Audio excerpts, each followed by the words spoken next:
So far we have considered a few startups which were established by founders, but Myntra is a different case. It is a startup that was established by Bansals of Flipkart fame, and it has reached a particular level of success in e-fashion, that is e-commerce of fashion activities. And there are not many cases of professional CEOs taking over from founders and making a greater success of the venture. And Myntra is one case where Anant Narayan, who came from McKinsey and Company, made a significant transformation as to how Myntra performed as an e-commerce venture. Narayan had been a director at McKinsey and Company with an association of 15 years in that famed global company. He received his BE degree and MS degree from reputed Indian and American universities. With a significant level of financial acumen and technological capability besides marketing insights, Anant was instrumental in advising several clients on growth path, on mergers and acquisitions, and also in terms of establishing companies from the base stage and growing them to a high level. So this multifaceted consulting experience came to be of great use to Anant as he sized up the opportunity in Myntra and also set out to do something different from the e-commerce portal. He believed that the traditional retail way of selling fashion, which was basically modeled after the Western practice, was probably not very suitable for India, where the seasonality was different, where the fashion trends were different. So he said that the fundamentals of the business need to be restructured across the value chain, disrupting how the brands were designed, how the brands were built, and also how the brands and products were distributed and communicated. Therefore, there was a fundamental business transformation he set out to do. And for the first time in the e-commerce space, he set out to have the first profitable e-commerce venture by the time he achieves traction in Myntra. But for Anant to have been able to do all of these, there was the requirement for alignment between the promoters and the professional CEO. This is extremely important for successful leadership transition in founder-led startups. The positive orientation shown by the Bansals was a great supportive factor for Anant's smooth transition into Myntra, despite the avowed goal of disrupting the company's business fundamentals for scalability and sustainability. There were two aspects of Myntra's disruption strategy. The first one was operational excellence and the second one was marketing excellence. Under the operational excellence, the focus was on reducing costs and discounts, increasing the use of technology, pursuit of economies of scale, and optimization of supply chain. These were the four pillars of operational excellence. From the marketing viewpoint, there was an improvement in the product mix, adding and deleting brands as appropriate, realigning the product portfolio to Indian seasonality, making allied strategic acquisitions, and finally revamping website to make it more interactive, more helpful, more intuitive. And all through artificial intelligence and machine learning was deployed for the processes and also the portals to respond to the customer requirements more intuitively as well as more analytically. That has helped the company to optimize its costs and to maximize its revenues. The professional transition mantra for Myntra was focused on the six components. One, professional leadership, high level of competence. Second, a goal which was very distinctive and which made a difference to the organization's thinking, which is not revenue at any cost, but revenue with focus on profitability.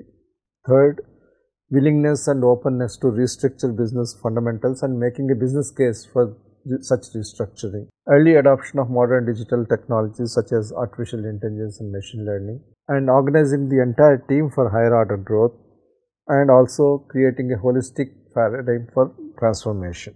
So, what are the key takeaways from Myntra? Fundamentally, it is a very unique case of a professional CEO turning around and transforming an entrepreneurial firm that was still enveloped by a larger founder entrepreneurial system. So, there were six components in this professional transformation model. One, first, seamless induction and integration with due support from the founders.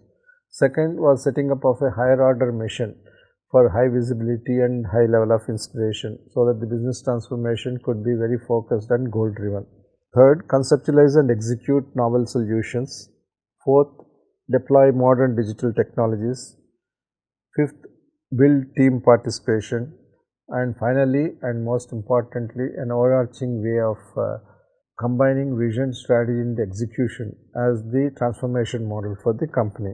Mahindra serves as a role model for founders who have been successful and who have scaled up their firms, because they can recognize that yes, the firm has reached a critical scale and it is up to the professional leadership to transform and turn around the firm if required and take it to the next level and allow the founders to do what they are good at, which is establishing newer entrepreneurial firms or investing in other entrepreneurial firms and make them work. So, if this kind of movement occurs in more entrepreneurial firms which have reached certain scale, it would be for the larger good of the Indian entrepreneurial scene.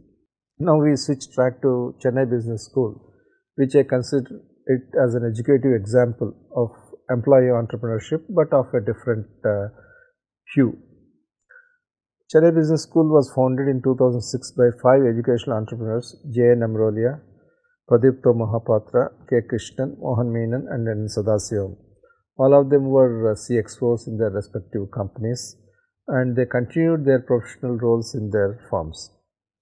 While being investors, the founders of CBS mentored the staff and students to reshape and grow CBS into a top-rung management education institution. It was one of the youngest B schools in India to make it to the top 100 in the country. The major USP of CBS was the ability to get managers who had their feet on ground, who had the necessary conceptual and analytical toolkit, who understood the various disciplines of technology and management, but were also willing to soil their hands and work shoulder to shoulder with the larger employee base of an organization to provide impactful managerial thinking in the workplace. That was the major USP. But to that, the company had to work in terms of curating the intake by choosing carefully people who could be groomed further based on certain fundamentals of experience as well as education prior to coming into the system. And also to make a quick mark on the industrial scene, the enterprise started a 1-year management diploma program. It was the first 1-year full-time management program in this part of the country, that is Chennai oriented region, and it also therefore became a very good success both from a student point of view as well as from the company point of view. Mentoring was provided by the founders to the students on career orientation as also on real life industrial problems that they would encounter once they graduate. And this mentoring was a major differentiator, and it contributed to the development of CBS students on the right track as they got ready to enter the industrial portals. Because of this very unique curated student mix and the very differentiated mentoring that was deployed as part of the overall pedagogy, companies in the brick and mortar business as well as in the newer digital marketplaces were equally enthusiastic in hiring CBS graduates for the appropriate profiles they had and the grooming they received in CBS. There were of course challenges. The initial growth and the first few years were really exciting for the founders, and the enterprise therefore thought of having a second location in Sri City, which is probably 80 to 90 miles away from the place where the first operating headquarters of CBS was there. However, that diversification, which was contingent on development of an industrial infrastructure in that township, that didn't work out as well, and they had to divest the facility. Apart from that, which is a kind of strategic decision that hasn't probably gone so well, the operational model had two challenges. The targeted student mix of fresh as well as experienced students posed certain challenges in pedagogy, and that was overcome by the ability of the founders to work with different age groups of people and mentor them adequately and efficiently, and that is what they did in the industry, and they brought that capability onto the existing pedagogy. Second was positioning the graduates as feet on ground managerial experts also raised expectations about the graduates from the point of view of the industry. And such challenges were overcome by the founders by attracting the right type of faculty from premier institutes who also worked in the industry for several years and therefore could provide the right kind of educational inputs and also groom the industry readiness of graduates very significantly. The 5 educational entrepreneurs of CBS, by their inspiration and execution, proved that employee entrepreneurship that is not in conflict with their respective organizational goals, but is in pursuit of greater social good, is a feasible and viable entrepreneurial proposition. So, if you look at Chennai Business School, there are 6 aspects. The first was the passion, a passion to contribute in the field of education and a passion to create a management school in an area which did not have a management school, which was Chennai. The other 5 factors were professional participation and mentoring, creative niche of 1-year program, industry specific orientation, affordable fee structure and first to market in an underserved area. These 6 combined to get a package of relevant businessman program which was lapped up by the industry, and it therefore resulted in the business school being successful, sustainable and scalable. The key takeaways are: private enterprise in education has not been known for transparent and professional leaders. The success of Chennai Business School proves that industry professionals who are successful and who are reasonably wealthy can set up industrially oriented educational institutions which could make a mark. We are seeing more of it occurring in the contemporary times, and if more CXOs and CEOs participate either by themselves or through other platforms into this educational value proposition, it would be of great help in upgrading the Indian educational system to higher standards. The 6 components of the educational value proposition are: 1. There must be obviously a felt need for a unique model of management education. Pursuit of liberal arts, for example, has become a more recent unique model of overall broader education. Similarly, for management education, we should have a unique model. What Chennai Business School pursued at its entry point was unique. Today, there could be another unique model which is based more on marrying the digital technologies with human aspects. That could be the unique model that could emerge. And secondly, passionate vision to contribute in the field of education. Thirdly, differentiated positioning to attract not only the students but also the companies. Fourthly, professional execution for translating educational dreams into realities. Most important again, affordable pricing. Education is again for social good. We cannot have very high levels of fees for educational courses. They must have some relation to the lucrative jobs the students are likely to land in. But at the same time, it also must be in line with the family backgrounds of the people who are coming in, and therefore there should be a balance between affordability as well as employability, and continuous mentoring of students and staff to realize the objectives. The successful education startup model pioneered by CBS can serve as a skill development model which could be operated in different domains by successful leaders in science, technology and business. The spread effect of following education value proposition model are likely to be immense and very beneficial to the society at large. Now we look at a social enterprise. I call Puliogiri Travels, present as a taste of tradition, as a socially interactive and socially oriented startup venture. It was founded in 2010 by Rakesh Raghunathan as a physical digital platform through which Rakesh would bring in his culinary skills and discover, curate and popularize India's rich culinary practices even further. So, the main services offered by Puliogiri Travels were culinary holidays, cookery workshops, food trails and recipes.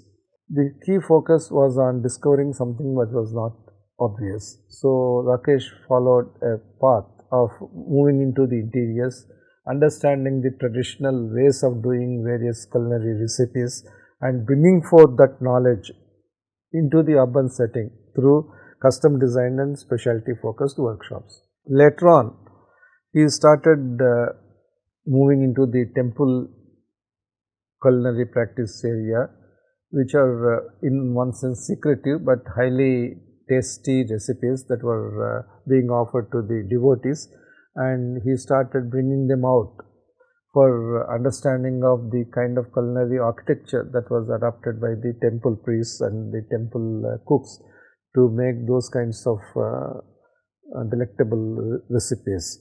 Sacred offerings and the pilgrim's palette brought forth recipes from the noted temple kitchens as offering to the gods. He also undertakes curated workshops for organizations and individuals based on specific requests, conducts TV shows by himself or with other learned chefs. Many of the recipes he structures or discovers are posted on the travel blog. Entrepreneurship does not always mean inventing, manufacturing and delivering a product or service. Entrepreneurship could also mean bringing societies together, bringing communities together, promoting bonding and providing a sense of wellness to the society at large, and Puliyogare Travels does that. Therefore, I would call this as a social community enterprise, and which is also entrepreneurial. So, the inspiration and satisfaction for Rakesh came from the vision that he should be a part of preserving the ancient food diversity of India for the current and future generations. He was also a connoisseur of fine arts. Therefore, he along with his wife Preeti Mohan could weave in successfully fine arts into the whole gamut of the culinary development which he has structured. Secondly, he brought in some adventure into the whole process. While the initial aspects were bringing the technologies, processes and methodologies adopted by the indigent in their traditional regions to the urban setting by his own discovery, later on he started having food trails, that is taking groups of people into the interiors, into different cities and having them experience the actual cookery practices first hand. So, those food trails are reinforced not only with cooking demos, but also with snippets of history and culture, making them highly popular for the targeted population. Hotel chains, which are the most common platforms for attracting food savvy consumers, are the third leg of his impact. He organizes, along with chefs of major hotel chains, curated special menus which are applicable in certain periods of the year, and these are offered with certain specific benefits in terms of the nutrition as well as the taste aspects of those culinary recipes. Considering that ancient wisdom always looked at food as the real medicine for wellness, the culinary explorations which focus on nutrition are a well-meaning contribution for social rediscovery. But for those who follow Rakesh, there is the question whether this should stop at this, or there should be a much stronger and much more enduring bridge between the indigent cooks of the traditional interior regions and the millennials and the well-developed and well-settled population sections of the urban settings. How do we make this bridge? How can this portal become the instrument of economic and social development for the culinary experts who are unconnected with the mainstream? And similarly, how could this portal be a spark of interest for the people who are in the urban areas to go and live in the rural areas? So, if there is a digital divide, as they say, between urban and rural areas, the culinary integration that could happen through these kinds of social experiments and social communities could go a long way in making India as a more homogeneous country. So, the Back to the Future mission, as I would call, of Puliyogare's model is comprised of these aspects. One, the person who is the founder, very distinctive, knowledgeable and explorative, and the service which is socially oriented, but is differentiated, educative and cultural.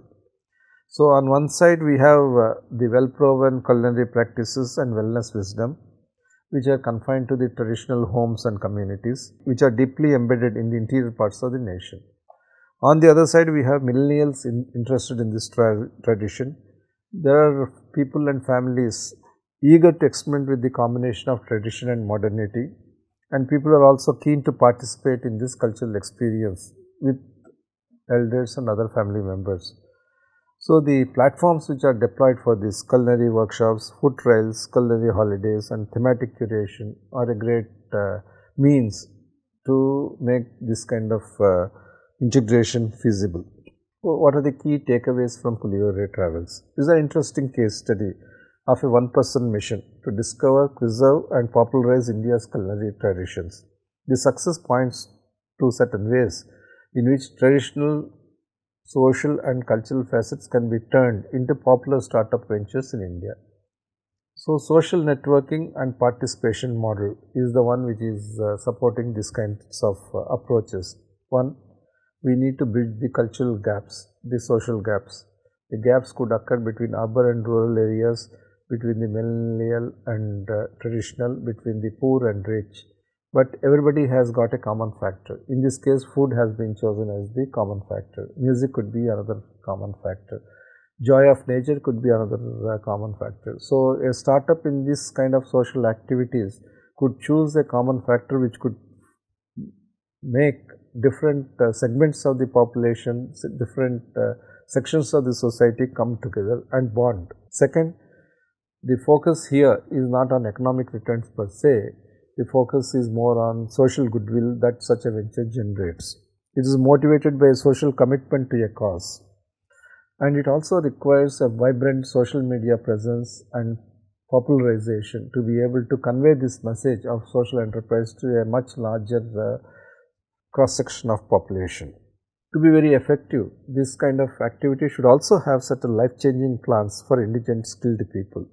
And the opportunity to leverage the vast Indian cultural diversity is immense. Therefore, there are several opportunities for this type of ventures to be set up in the Indian milieu. This opens up the prospect and the perspective of cultural entrepreneurship for startups that require knowledge derived through exploration as much as persistence backed by passion. It certainly needs an additional resolve on the part of the founder of this kind of startups to bring people into the economic mainstream and also take the economic mainstream to the doorsteps of the indigent population.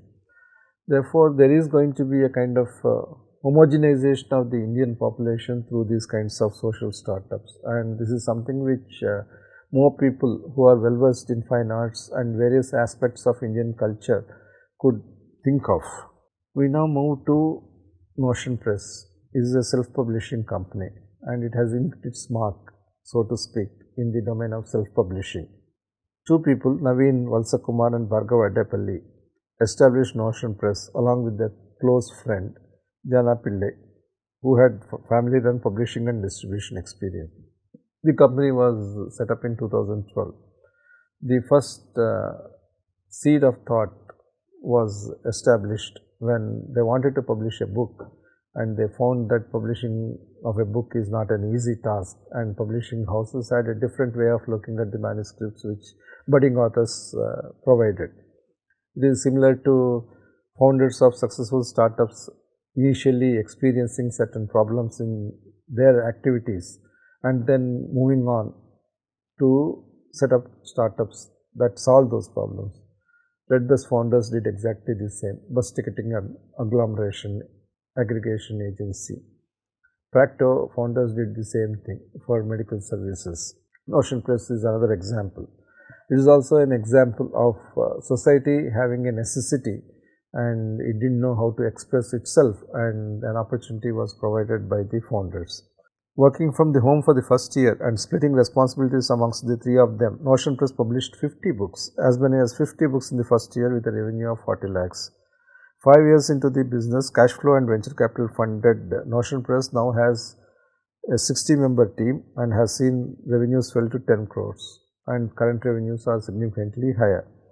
More than the revenue, the founders take pride and satisfaction that they supported over 1,500 authors in their startup aspiration of publishing with over 2000 published titles. The CEO of the company says, "We do not see self-publishing as a pure service-driven business. We treat every book as a startup and every author as the CEO," he explains, which is very true because book publishing is a highly challenging as well as highly satisfying avocation or activity for the author. So, what are the success factors for Notion Press? The founders understood that book publishing, particularly self-book publishing, has to be more than vanity publishing. There must be worth in the books that are published. There must be quality in the books that are published, and they also must be marketed in the most sophisticated way. So, they identified the need in terms of the key deliverables and provided a creative solution that was digitally accessible and also financially affordable. See, when we look at traditional publishing, there are three factors which are of importance. One, there is an interminable wait even for good manuscripts. Secondly, the traditional publishing comes with high rejection risk of manuscripts, again even for good works. However, once a manuscript is selected by a traditional publishing house, the house undertakes the entire responsibility from design to delivery in the marketplace. The author can relax and then wait for the royalties to kick in. On the other hand, in self-publishing, there is prompt publishing of qualified works. So, the author can maintain his or her throughput effectively. Secondly, the risk of rejection is low and there is an additional editorial support that is provided by the self-publishing company. However, the writer has to take all responsibility for sales and marketing. Although digital websites are available where the books will be placed by the self-publisher, the promotion of the book has to be the responsibility of the author himself or herself.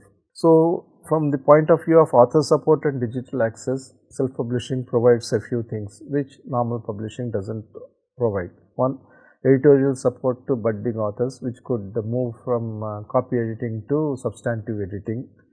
It could also mean reselection of passages or reorientation of themes. Therefore, they could hold your hand as an author and take you through the guided path of manuscript development. Secondly, there could be book design support, and there would be complete digitization of the publication process. And for authors who are well accomplished, obviously these things will not be required except probably the creative cover design. And in terms of the financial affordability, there are diverse publication packages which are offered, from the very basic no marketing support to a package which offers certain level of marketing support, including journal reviews, etc. Global selling on digital book sites. Therefore, the book is instantly available on hundreds of book sites, which is a strong positive, and standardized and digitized royalty processes. Therefore, there is no doubt as to what could be the royalty earnings provided the sale takes place in a particular manner. The founders also understood that to make these self-publishing models successful, they need a team which is organized in terms of the skill sets that are required. For example, tasks like editing and publishing require creative people, whereas processes like printing, distribution, logistics, royalty computation, author interaction, they require technology-driven process. They require analytical people. The key differentiator for Notion Press has been the ability to develop a team that merged all these facets of capabilities into one young, fun-loving team. That has been the success factor for Notion Press. So, what are the key success factors in terms of self-publishing? One, removal of the pain point of long wait and arbitrary rejection of manuscripts. That obviously is the key magnetic selling point of self-publishing. Secondly, packages that suit different kinds of publishing requirements. Thirdly, rapid go-to-market approach. Fourthly, making authors a part of creative design. Authors can suggest what kind of cover design could be there and what kind of fonts could be selected for effective impact. Self-improvement methodologies and tools which help authors develop themselves further, so that from book to book you could see significant improvement how authors bring out their manuscripts. And finally, attractive revenue sharing. If the author markets the product through Notion Press site, the royalty would be revenue minus the production cost of the book with a little margin for Notion Press. That is the best possible royalty sharing for the author.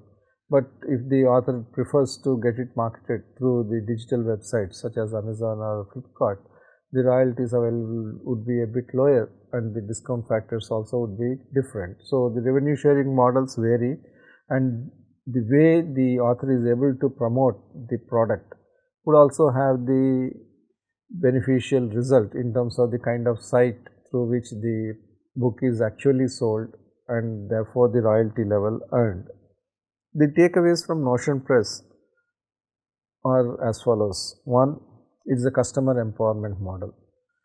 It is not the customer didn't have the options, but through self-publishing an author became truly empowered to write and publish what he or she thinks is a good quality work, subject to the qualification limits set by the self-publication company. It is also an example of how a startup which is looking at customer empowerment can make its presence felt in a market where customers are looking for that kind of creative solutions. The self-publishing startup success teaches aspirant founders to be perceptive about market dynamics that present problems and therefore are ready for a change based on creative solutions. So, what are the key takeaways of this customer empowerment model? One, focused problem identification with creative solution. Second, prior experience, though essential, does surely help. Having digital platforms for design, production and marketing maximize reach, particularly in an area where significant amount of word processing is involved. And it is also a very unique way in which marketing can be conducted universally with the least amount of cost. The other factor is that joint ventures and partners optimize investments. In this case, printing, distribution and logistics could be done in joint venture. The fifth one is that initial success needs sustainability. It was easy to scale up to 50 titles and later to 2000 titles, but to make 20,000 titles, you need something additionally in terms of the overall package, and that would involve startups assuming certain risk on behalf of the customers. The self-publishing itself is based on assuming certain risks of manuscript quality, manuscript development on the part of customers and hand-holding them to reach the required level. Of course, there is non-guided publication by accomplished authors as well. However, if those books have to be effectively marketed and 2000 title portfolio has to become 20,000 title portfolio, startup would require assumption of a different type of risk, and that is the marketing risk. As of now, in the self-publishing domain, inability to market effectively, inability to provide inventory effectively, inability to pursue omni-channel marketing, cost implications of presenting the author in the various book fairs are very high compared to the base price of a publication package. Therefore, if Notion Press wants to scale up this project further to the mutual satisfaction of the authors as well as the readers, certain risk on the part of the authors has to be assumed by the company in a win-win model, which also means that startups should be prepared to diversify into strategic adjuncts which enhance the core delivery.